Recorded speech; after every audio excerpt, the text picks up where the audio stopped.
자, 국민의힘에서 한덕수 대통령 권한대행의 출마를 설득해야 한다는 움직임이 거세지고 있습니다. 안팎으로 총력전에 나서는 모습인데요. 한 대행은 일단 고사한 것으로 전해지는데 그래도 이번 주 내내 설득에 나설 예정입니다. 민주당은 반발했습니다. 백승현 기자입니다. 국민의힘 내에서 한덕수 대망론에 힘을 싣는 기류가 형성되고 있습니다. 어제 4선 이상 중진 의원 모임에서는 소신 있고 호남 출신으로 확장성도 있는 인물이라며 당에 한덕수 대행이 필요하다는 의견이 공유된 것으로 파악됐습니다. 의원총회에서도 당의 문호를 개방해 당적이 없는 한덕수 같은 인물이 들어오게 해야 한다며 실명이 거론됐습니다. 이재명 대표를 상대할 적임자라는 주장도 나왔습니다. 박수영 국민의힘 의원은 경제문외한대 경제전문가, 국내 조폭대 국제신사라며 이재명 대 한덕수 구도의 글을 연달아 올렸습니다. 실제 한 대행과 친분 있는 의원들은 직접 설득에 나선 것으로 전해졌습니다. 민주당은 한 대행에게 정치 중립을 요구했습니다. 대통령 선거일을 바로 공고하고 정치 중립을 선언해야 합니다.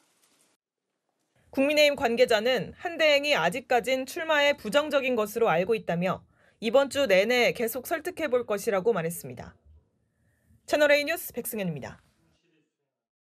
여권의 요구에도 한덕수 권한대행은 출마 여부에 침묵하고 있습니다. 내일 국무회의에서 6월 3일을 대선일로 확정하는데 내일도 출마 관련 언급은 하지 않을 예정입니다. 이다혜 기자입니다.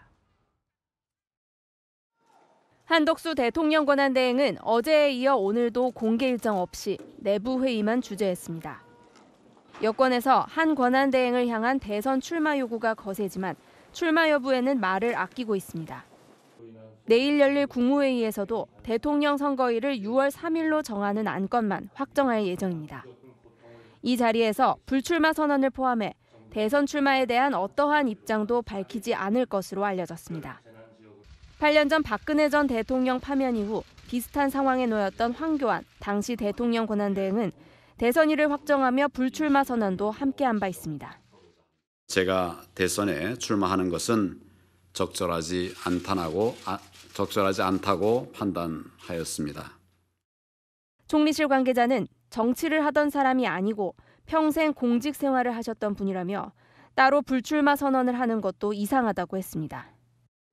한 권한대행도 다른 공직자처럼 선거일 30일 전에만 사퇴하면 출마가 가능합니다. 다만 선거일 공고 이후에는 대선을 관리하는 심판 역할이 되는 만큼 대권 도전이 부담일 수 있습니다. 총리실 관계자도 갑자기 출마 선언을 할 가능성은 거의 없다고 밝혔습니다. 일각에서는 한 권한대행이 출마 카드를 검토할 경우 민주당에서 재탄핵을 추진할 거라는 우려도 제기합니다. 채널A 뉴스 이다혜입니다. 국민의힘 내부에서는 뭉쳐야 산다는 위기감이 커지고 있습니다. 치열한 경쟁도 단합을 전제로 해야 한다며 안철수 의원은 집권 시 경선 후보들과 함께 정권을 꾸리겠다고 했고 당 지도부도 내부 비난을 자제하자고 나섰습니다. 이세진 기자입니다.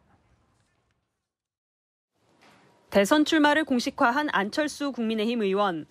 당내 경선 돌입에 앞서 팀 오브 라이벌스, 경선 경쟁자들과의 연대를 제안하고 나섰습니다.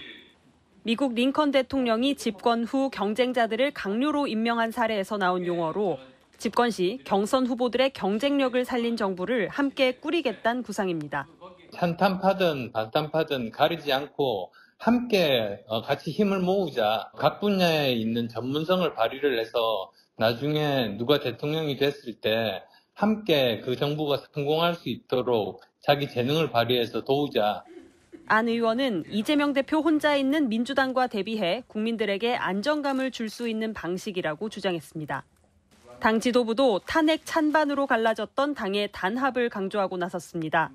앞으로 당내에서는 탄핵 과정에서 서로 입장과 행보를 놓고 배신, 그거와 같은 과도한 비난을 자제해 주실 것을 진심으로 당부드립니다. 권영세 비대위원장도 경선, 대선 과정에서의 해당 행위는 엄격하고 가혹하게 처리하겠다는 뜻을 밝혔습니다.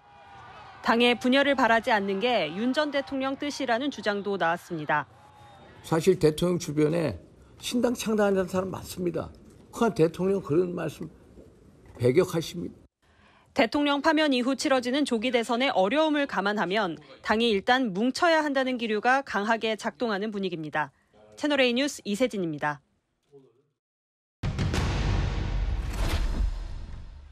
오늘부터 대선 판을 읽어주는 판을 읽다를 시작합니다. 정치부 이동훈 차장 나왔습니다. 대선 레이스 초기, 지금 판은 어떻게 흘러가고 있습니까? 네, 이렇게 보시면 됩니다. 판을 지키려는 자와 흔들려는 자의 대결로요. 흔들려는 자는 비명계와 국민의힘 대선 주자고요. 지키려는 자는 이재명 민주당 대표입니다.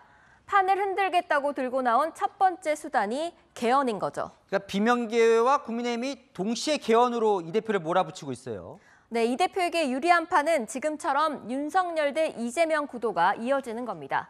탄핵당한 윤 전 대통령을 전면에 등장하게 해서 국민의힘을 계엄당 프레임에 가두고 대척점에 선 이 대표를 띄우겠다는 거죠.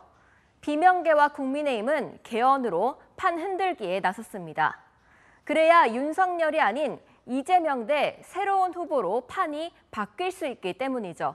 개헌을 반대하는 이 대표와 각이 서는 이슈니까요. 그러면 이재명 대표가 오늘 대선 전 개헌에 선을 그은 건 판을 지키려는 거다. 네, 맞습니다. 이 대표 입장에선 지금 판이 흔들리면 안 되니까요. 개헌 필요하지만 지금은 내란 종식이 먼저다. 개헌 자체에 반대하는 게 아니라 대선 전 안 된다는 게 포인트입니다. 친명계는 더 노골적으로 반감을 드러냈습니다. 우원식 의장을 직접 겨냥했는데요. 정청래 의원은 우 의장을 향해 더는 개헌 주장으로 국민 분노를 사지 않길 바란다고 경고했고요. 양문석 의원은 개헌, 개나 줘라면서 강도 높게 비판했습니다. 그러면 친명 쪽은 윤석열 전 대통령을 대선판에 계속 끌어들이려고 하겠군요. 네, 맞습니다. 민주당은 당장 오늘 국민의힘을 향해 3가지 요구했는데요. 탄핵에 대한 대국민 사과, 1호 당원 윤 전 대통령 제명, 대선 무공천이었습니다. 모두 윤 전 대통령과 관련 있죠. 국민의힘 재정비 속도를 늦추고 윤 전 대통령이 파면 후에도 국민의힘에 계속 영향을 미치고 있다는 걸 부각시키기 위한 전략입니다.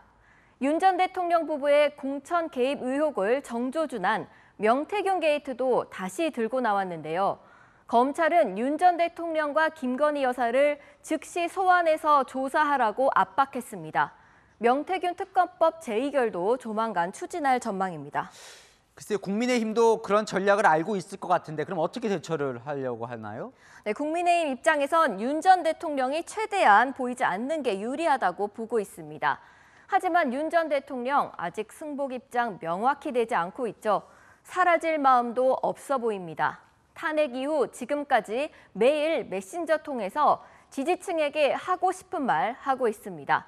오늘은 윤상현 의원 통해 신당 창당 제안이 많지만 배격하고 있다고 했죠. 달리 보면 국민의힘을 향한 경고로도 읽힙니다. 나를 배격하지 말라고요. 민주당 관계자, 윤 전 대통령이 대선 국면에서 유튜브에 출연하는 등 적극적으로 나서주면 우리로서는 고마운 일이라고 하더라고요. 이재명 대 윤석열 판을 지킬 수 있다는 거죠. 일단은 지금 이제 본선 전에 경선이 먼저 진행이 되니까 비명계는 이제 그럼 어떻게 앞으로 계속 좀 판을 흔들려고 할 거 아니에요, 그죠? 네, 오늘 당장 우원식 의장, 김부겸 전 총리 등 비명계 이 대표에게 다시 한번 개헌 압박했죠. 한동훈 전 대표는 이재명 민주당은 시대교체를 반대하는 호원 세력이라고 몰아붙였고요. 이 대표의 경쟁자들 경선 때든 본선 때든 개헌으로 판이 안 바뀌면 또 다른 카드로 판 깨려고 나설 전망입니다. 네, 지금까지 판을 읽다 이동훈 차장이었습니다.